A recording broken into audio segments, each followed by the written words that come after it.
All right, everybody, we're live here on PWP Nation. I'm Jay Aledo, and welcome once again to the show. I hope we are good to go. We'll have Hotep Jesus with us shortly, and that is awesome. Let me change my microphone.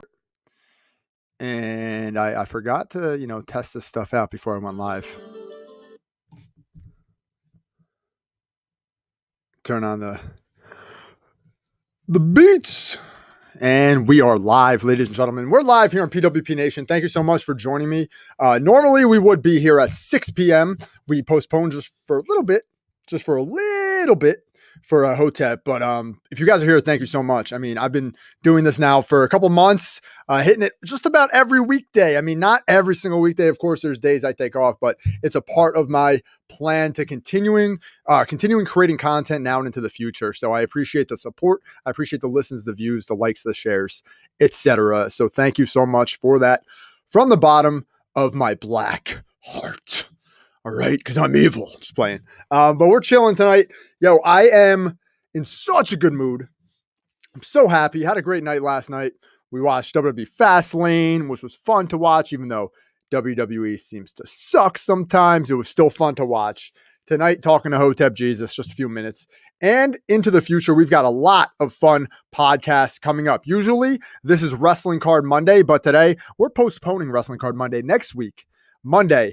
Wrestling Card Madness. We'll have David Peck on the line with us. He will tell us a little bit about what he thinks of the current market in wrestling cards. Also, coming up on the show tomorrow, we will have Christina Freeshow returning to the show. Great to have Christina back. Really excited she agreed to come back on the show. You know, she had a good time first round, and this round I have some more stuff to talk to her about. She actually won the competition she was training for, so that's awesome. That's a great way to start the convo tomorrow. Tonight, we're talking to Hotep Jesus. Tonight, we're going to talk about the Biden administration. We're going to talk about Bitcoin. We're going to talk about some other spicy topics that hopefully YouTube allows us to talk about. I think that's really the only thing that I'm concerned about is whether YouTube allows us to do our thing or not. But they should. They should. I'm not really too worried about that. But once again, guys, this is Jay Aledo. I am here at the PWP Nation YouTube page. We're going to share this video out a little bit to get some more, hopefully some viewers on board. We'll have Hotep Jesus here in just a little bit, talking about all kinds of good stuff. So if you're here to watch Hotep Jesus, he has confirmed that he will be joining me soon, brother. You just run a little bit late, as do I from time to time. So it's all good. Also, I just would like to mention that we are found on pwpnation.com. If you're a wrestling fan, if you like that kind of stuff, it's a great resource for wrestling content, but also I'll be adding some more content to it into the future. Ways where you can make money, ways where you can find out about politics. I'll be sharing some independent journalists that I like. I feel like independent journalism is really the only way to go. If you're not doing it independently, you are part of a machine that I don't think has good intentions. And we'll talk a little bit about that with Hotep tonight, I'm sure. But there's a lot of news that happened today. I mean, as there always is, it seems like every day is a news day. And today we're talking about Trump. Trump's on talking about stuff. Tucker Carlson is always trending. There's a lot of stuff happening right now with the border. I know that's a huge topic right now. And that to me is something where I never really understood, right? I think it's tough to grasp understanding what actually happens at the border as an American being born and raised in this country, to really understand the mad dash that people have to get to the border and to achieve a possibility of like a dream life here in America. You know, Mexico is great. I have no problem with Mexico, Canada, Afghanistan, anywhere. Every single country I'm sure has good people, right? That exist within that country. I am positive of that. And people are what make a country. Now, Americans know America as the greatest country in the world, you know, but lately I feel like that sentiment is disappearing. A lot of people don't believe that America is the greatest country in the world. And I'm talking about Americans. I'm not talking about our enemies. I'm talking about people that should be on our side, that should be here to defend our country, whether it's verbally or even physically. Like I'm not a tough guy by any stretch of the imaginations. I don't want to fool you guys with my chiseled chest and handsome good looks, but I'm not a tough guy. I'm a talker, not a fighter. I don't pretend to be a fighter. I like to talk shit. I enjoy talking shit, and if I need to, I'll scrap. if I need to. But at the end of the day, I feel like the animosity towards America and how we do things in this country is coming from a place of hatred. It's not even coming from a place of debate anymore.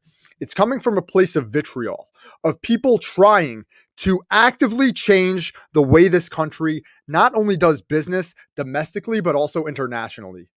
And that, being in my mid 30s, I'm starting to understand it a little more than I ever had. And people have told me that once you grow up, once you get a little bit older, you'll start losing some of those liberal values and you'll start gaining some conservative values. And I used to say, hell no, there's no way I'm going to lose my liberal values. And a lot of them I still have. Like when it comes to certain liberal values, especially involving people, I tend to really have like a kind heart when it comes to that and side with them. Social issues sometimes as well. It really depends on what the issue is. I look at issues now way more granular than I ever have in my life. And that's important. You look at the opinions, you look at the ideologies, you look at the objectives of both sides. And then you find out, normally the truth is somewhere in the middle. What we really want normally is somewhere in the middle. But there are just extremists out there, and they're not the type of people that I like to associate with. You know what I'm saying? Like, I'm not huge at associating with people who are extremists. I try not to be. There might have been a point in my life where I was. People think I am now. Dude, I'm milquetoast, man. I'm milquetoast. I just know how to stir shit up. You know?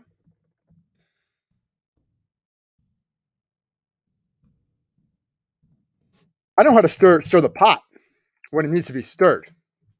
Right? I'm not like going to intentionally I'm not going to be as extreme as to cause someone to I guess extort to violence, right? I'm trying to use my words wisely.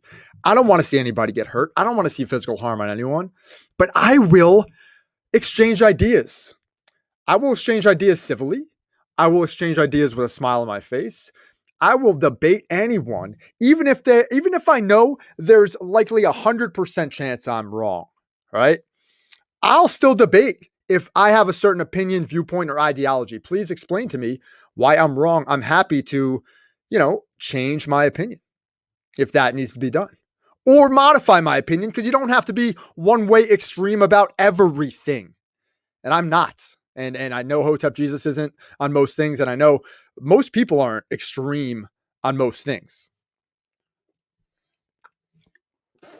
One thing I'll never understand, though, is when there's a clear objective and agenda with institutions seemingly working in lockstep to push forward, whether it's social justice, socialism, communism. We're starting to see that word pop up a lot in America, and that's scary shit. I don't like that. We're seeing these ideologies become more and more extreme. We're seeing people follow the leader more than we ever have before. And a big problem is social media. I love social media, bro. I love it. I love it when I first got on it back in 2000, whatever it was. MySpace. I freaking love MySpace. I love Facebook. I love Twitter. But now there's a lack of accountability because there are so many people who just literally hide behind an avatar and have no accountability for what they say. Well, that's never going to be this guy, right? And it's never going to be my guest in just a few minutes. Hotep Jesus did just tell me he is on his way. So I told him take his time, because that's what we do here. We're not rushing. We're not rushing Hotep Jesus tonight, brother. We're taking our time. We're having a good time. We're relaxing. That's what it's all about, man. That's what it's all about. I'm going to actually jump onto my favorite crypto market site, and that is Coinbase.com. And we're going to check out, not Coinbase, cryptocurrency, coinmarketplace.com, coinmarketcap.com. Man, I'm terrible today. Just a long, grueling day, dude. Long and grueling. Went to the freaking dentist today. I absolutely hate the dentist, yo. Hate him. Can't stand him. This dentist was nice, fortunately enough. But yo, I don't trust I don't know about you guys. I don't trust dentists very much. I think they're salesmen like me. They have a quota to hit. So I don't really trust them, but sometimes you have to. When your teeth are in bad shape, when you got problems, you should know you have problems. But anyway, I digress. Bitcoin still looking strong, 54.7. We almost touched 60,000 again the other day. I don't think we quite got there, but we almost touched 60 over the weekend, I believe. But I like Bitcoin anywhere, of course. I'm going to say it. Anywhere. I like it anywhere. I like it at 54,000. I liked it at 10,000. I liked it at 3,000. I think the earliest portion of Bitcoin I bought was $700 at some point. I think early on I bought like, I don't know, $50 or $100 worth of Bitcoin at $75 and at $700 and I freaking paid a ridiculous fee for it. And it's somewhere on a laptop. I don't even know. It's probably worth a decent amount of money now though. You gotta believe that, right?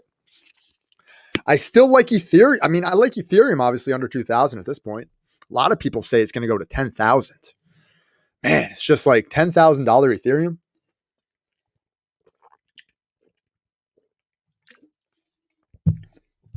Just crazy to me, man.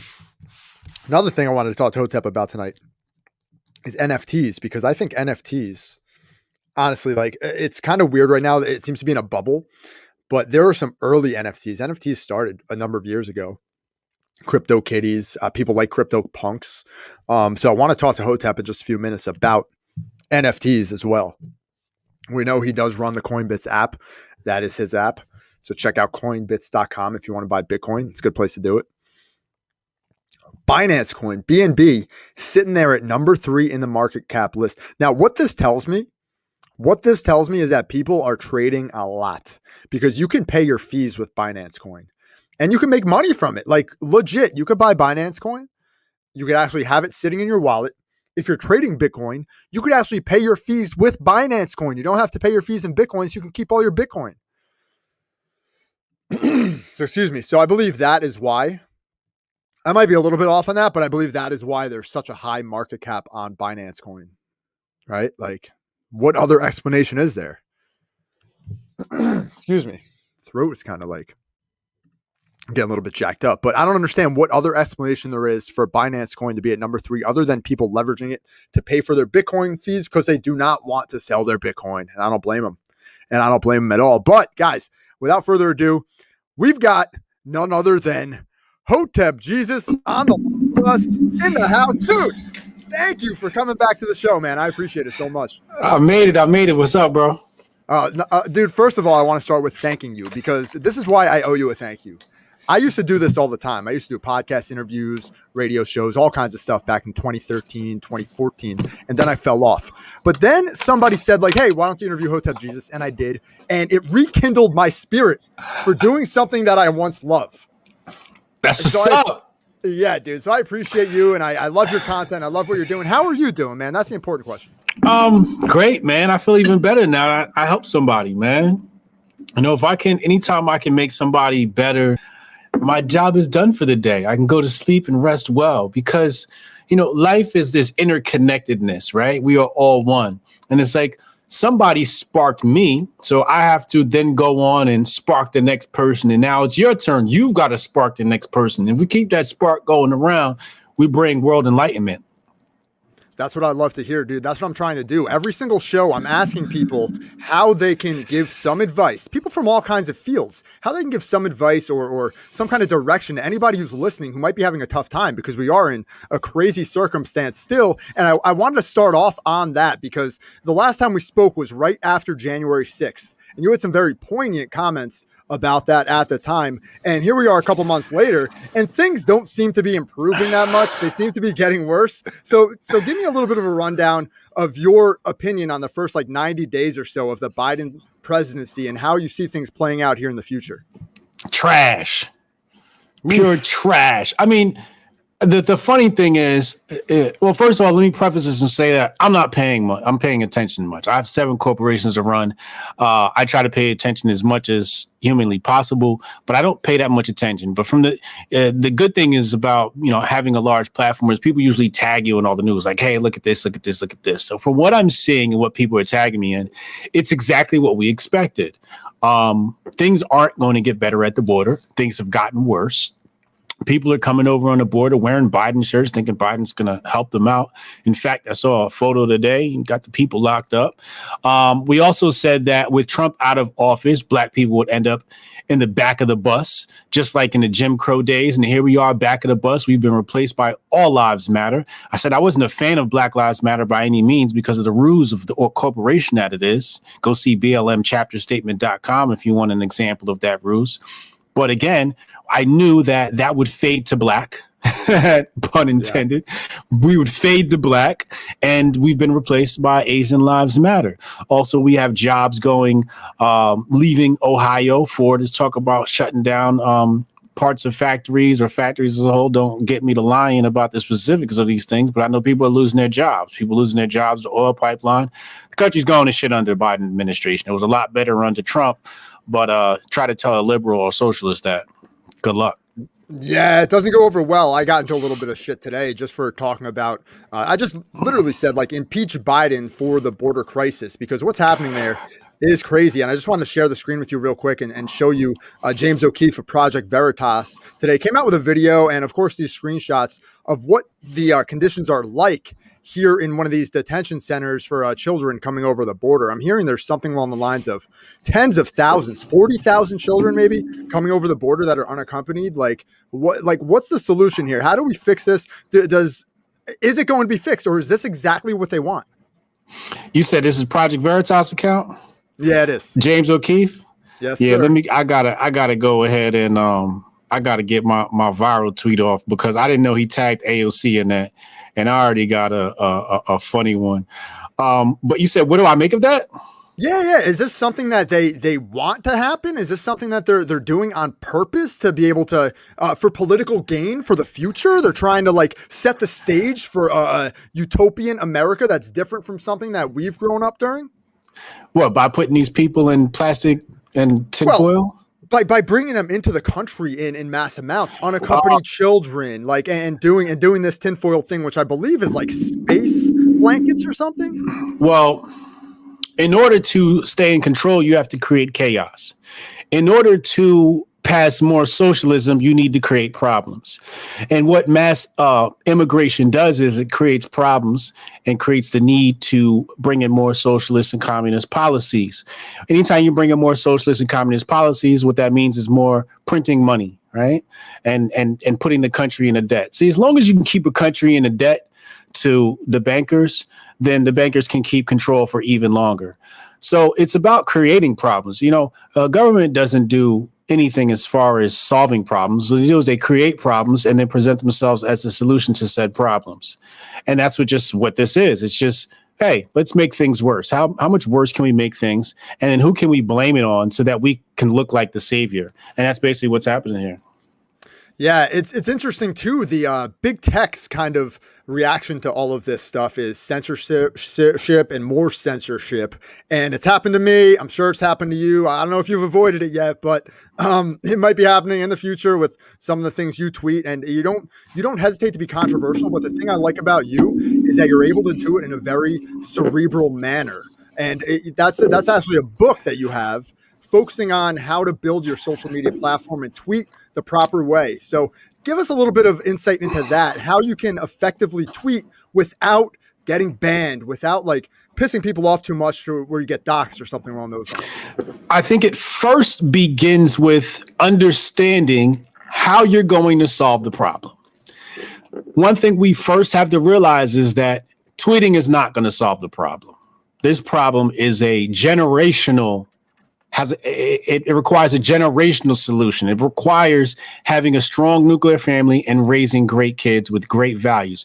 It requires having power, both financially and sociologically. Notice I didn't say politically. Politically, right. You can buy politicians, but sociologically, you need to have power. That means controlling the culture, right? Having power within the culture, having people's ears and eyes. You can do that through Twitter. But the main thing we have to talk about is the infrastructure. The infrastructure of America is wholly controlled by the left. And when I say infrastructure, I'm talking about the big tech giants. We have to start controlling tech.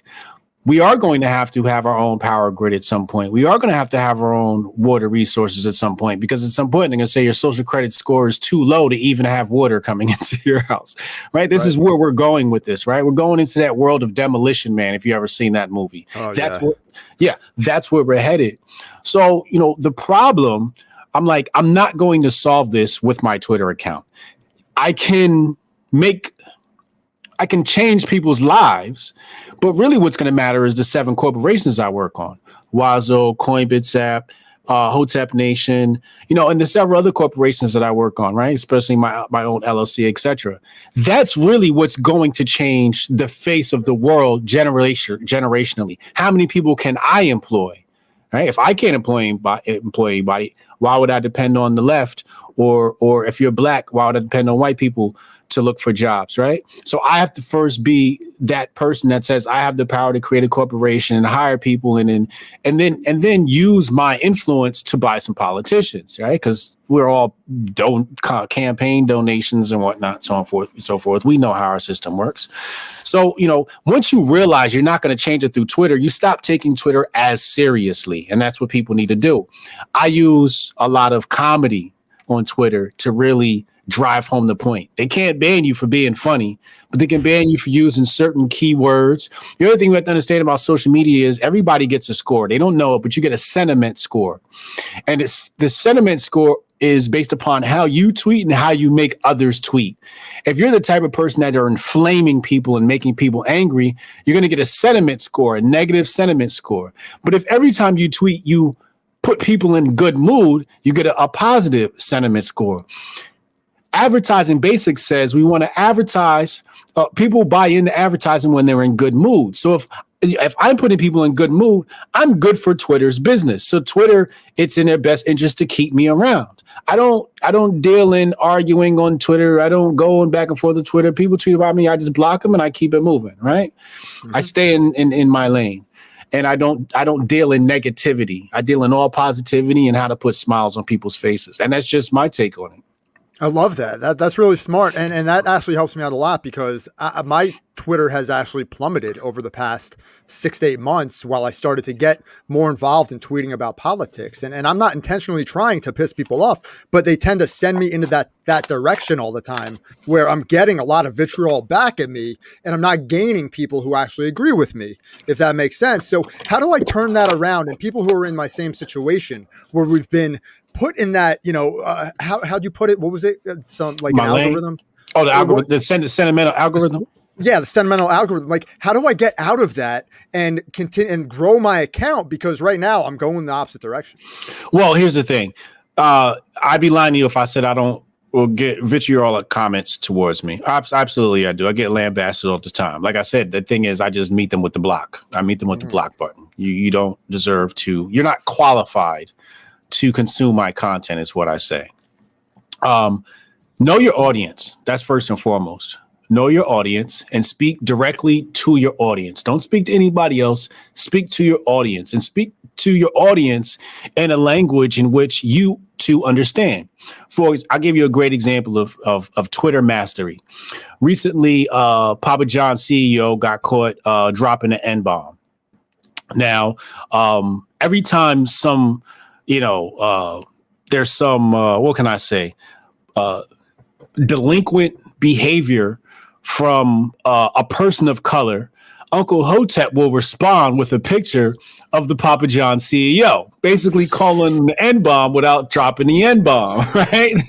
So, obviously that's something a white guy could do, but Uncle Hotep can get away with it, but it makes it fun, it's playful, and there's no keywords for the algorithm to log into. You got to watch the show and know that's what the reference he's making here, right? So again, he's talking directly to his audience in a way that other people can't intercept and say, hey, what's going on here? Because there's a lot of bored people on the left that sit around typing keywords and find something to complain about. But when you respond, like if you go to my Twitter account right now, and pull up the tweet I just popped up with AOC's picture, right? This is how we're responding to people. We're not even using words anymore. We're just responding with just pictures and memes, right? And that like I say, a picture is worth 1,000 words, and so true. But when you start typing in those words, scroll down a little bit. Ah, my bad. Yeah, I'll do that. Here we Yeah. go. You see I scroll down a little bit? Oh. Right? So you see you got 13 retweets, 72 likes. Scroll back up a little bit. Yeah. I got you. So that's the one in reference to the AOC thing, right? Now hit that tweet. No, the actual, like, hit the space. Yeah. Oh, my bad. No. I suck at Yeah. Twitter. Right Yeah, there. I know. Go down. You're a boomer tech. Oh, here we go. Yeah, here we go. Go down. You see how they respond? Oh, Scroll yeah. down. Right? So, like, that's how you get the engagement, right? Yeah. Go down and then see, like, and then it just grows from there, right? Under Trump, under Biden. That's right? Brilliant, dude. Yeah. So I can communicate with my followers and not even use words. Now press the back button. Now go down. Down. All right. So now this one, open that post up right there. Sure.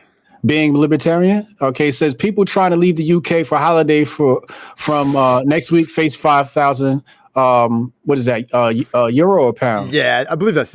I don't know, dude. I think it's a euro. Euro. So then I respond with a picture of Stalin. Yeah. Right? This is how we communicate with our following. And if you scroll down, you're going to see Stalin's graves. Mm-hmm. Right? Wow. Yeah. Oh, dude. Megan Thee Stallion. That's great. So we start. Yeah. So I'm speaking directly to my audience in our own language. So I'm in my own lane, right? And I never have to use words. With the words, that's what the algorithm's looking for. It's looking for words to try and target you and so on and so forth. But I'm not giving them words. I'm able to, I'm communicating directly to my audience. Now, they might not get it the first time, but after you do it 10 times, they start to pick up on, oh, I see what he's doing here. And then now you start having a secret code or inside jokes with your following. And that's really what it's about. It's just about communicating with your followers. And that's it. Forget everybody else. Find your tribe and talk to them. And in Dominate Twitter, that's the book you're referring to. In Dominate Twitter, I talk about how to do that, how to talk directly to your audience and really galvanize them and rile up the troops, so to speak, and make things happen. Right on, dude. That's some great advice. And I'm actually going to use that. And I understand. I get it. Like, that's brilliant stuff. And you're also heavy into cryptocurrency. And I know we spoke about that a little bit last time on the show, but I want to pick your brain a little bit about NFTs. Because this has been kind of like a bubble that's emerging that is outside of the space of Bitcoin, but is right down the path of Ethereum. And I've been kind of tipping my toe in the water, looking at them. I have an NBA Top Shot account. I'm checking out that because that's absolutely insane right now. So what are your take on NFTs? Is this something that is sustainable over time as a good investment, or is it like just a kind of like buying a lottery ticket? Two ways to look at it. Number one, this is a fad and it will die, which is what I'm leaning towards. And I'm hoping that it's a fad and it dies. If it's not, it means we're headed to a place where people will be living digitally. And that's very, very likely. You know, you're basically going to live. Like they're saying, some of these NFTs you'll own the rights to, and then you'll be able to use this stuff in virtual worlds or virtual games and so on and so forth, which means person-to-person contact will become more and more scarce because people will be living through these NFTs and these pieces of NFT arts and so on and so forth. I think that NFTs empower the artists. I've seen artists who have been broke for the past, decade make 10 G's last week just off of Ethereum selling their artwork. I think it's a great apparatus for artists to finally get paid for the work because they didn't know how to get paid previously. So I think that's, that's a good place to be. I like NFTs as a seller.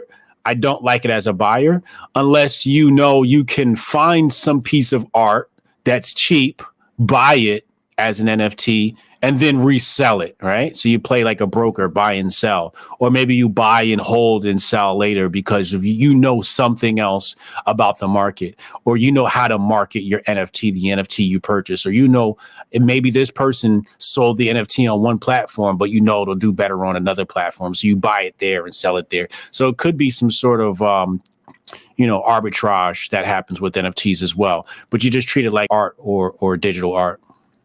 Yeah, so I'm big into that. That kind of makes sense to me because I'm big into sports cards, and that's kind of the same way. And that has taken Yeah. off like crazy recently too. But and also the last time we spoke to stay in crypto, Bitcoin was a fraction of what it is now. I believe in January we're looking at like half of where we're at now. We're at around 55,000 now. I checked in on it just before we came live on the air. And what's your thoughts on this? Is this something that the Biden administration is going to embrace as almost like a? I know Janet Yellen has spoken out about it and stuff, but I feel like they don't know much about it. It's kind of one of these weird things where they're not talking about it. Trump barely talked about it. What's the future of Bitcoin? Are we looking at moon soon? A friend of mine keeps telling me we're looking at 100K this year. I don't even know what to think, dude. I'm just staying steady at dollar cost average. I'm putting X amount of dollars at it every single week, no matter what, like clockwork, and I plan on doing that forever. And hopefully Yeah. scaling up with more success. But what's the path people should take in getting involved in Bitcoin, and where do you think it heads?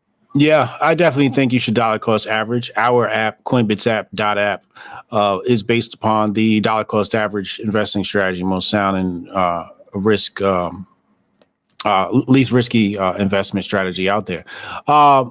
So I think if you're in a dollar cost average, it's a good place to be, right? Right. And it's pretty much on any investment strategy. There you go. Where it's going to be, I think 100K is a potential. I hope it goes to 10K though, so I can buy more at a really, Yes. really dirt cheap price. Yep. Obviously, I believe in it. A lot of people are saying that, hey, the government's so on and so forth and calm down and stomp on it. When I hear that, I think, okay, good. That means the price is going to go up. Yes. Right? Because if you look at what happened in Nigeria banned it, and Bitcoin was $50,000 at the time, but in Nigeria, Bitcoin was $80,000. Right? So Whoa. it almost doubled in price. Just because the government banned it. So the more that the government tries to restrict it, the more valuable it becomes, and that's the dangerous things for government to try and step on. I know I read something the other day. They're coming out with CBDCs or something like that, and they're basically central bank digital currencies, CBDCs. So we'll keep an eye on that. I think, of course, those things will happen on stable coins. The question is whether or not their ledger will be public or private. I seriously think that they're probably going to make their ledger private and whatever we use public. I think that there should be some sort of contingency of attorneys that we put together ourselves to say, hey, no, we're going to have transparency. Bitcoin is public. Put the Fed on a public ledger so we can all see where the money goes. Yes. But we know that won't happen. That'll never happen, man, because it's all in the shadows. They don't want anyone to know about that. Now, one last topic I want to pick your brain about tonight, and this is a topic that's really been bothering me recently, and it stems from learning more about the right side, the conservative party, and kind of adapting some of their principles. And I'm noticing a push for I have nothing against transgender people. I want to preface it with that. But I'm noticing a push towards the overly feminizing boys and young men and just in general in this country. Like, I saw this interview the other day. Michelle Obama sat down with Dwayne Wade's son turned into a daughter. And to me, and I don't know if you watched that video, but it seemed like a blatant push towards almost like telling little kids that, yeah, go ahead and do this. It's the right thing to do. They're kind of trying to almost incentivize children to be like, yo, the spotlight's going to be on you. This is something that you should really think about doing. Like, it's a choice. It's your choice. Do whatever you want. And I think that's bullshit to happen for children to be able to make up their mind that way. So masculinity, I know you have a book about masculinity, and it's super important to you as it is to me. I feel like as I'm getting more towards my 40s here, it's going to be even more important from a health perspective to keep that mindset and to keep driven in that right direction. What do you think about what they're doing to children here in this kind of weird direction they're heading in? And it seems to be coordinated, right? Like media, government. What's your take on all this? Bro, the other day I saw a story of a judge who was indicted on possessing child porn on his computer, boys being sexually abused. Come to find out, this is the same person that was doing drag queen story time. Oh, God. Got indicted, and he's a judge. Now, not only is he a judge, he's a judge in I think child court or something, like child family court. So this pedo is everywhere kids are in some of the most important positions of power. And he just got indicted. There he is right there. Court judge linked to drag queen story time charged with, just disgusting, just disgusting. So when I see stuff like this, that's what I think of. I think that's what they're trying to set the kids up for. They're trying to expose your kids to be abused. That's insane to me. I used to work at an arcade. Like I grew up at the Jersey Shore, and I spent so many years working at an arcade. I'm talking 15 years old to 28 years old. That was my career path. I probably saw you.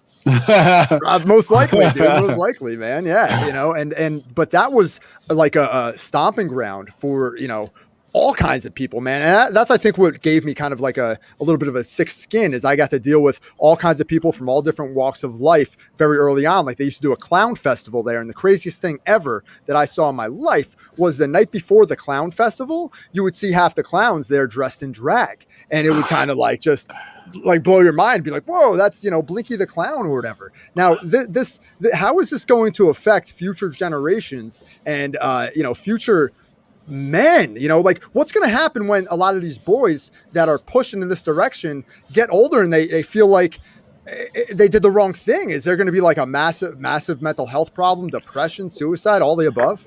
You in order to look forward, you first have to look backwards, right? Because history repeats. So all this stuff reminds me of ancient Greece. Now I forget which philosopher wrote about this. I'm not even going to try and guess. But basically what happened was they basically said that a man wasn't considered homosexual if he diddled with little boys. If he was with another grown man, that was considered homosexuality, but not with the young boy. With the young boy, it was considered grooming. So when I look forward, I say, well, we first have to look at Greece and find out all these stories of how Greece was affected. And you see the Grecian Empire is of no more. And even the country of Greece is suffering still to this day. So like I said, in order to go forward, we first got to look backward.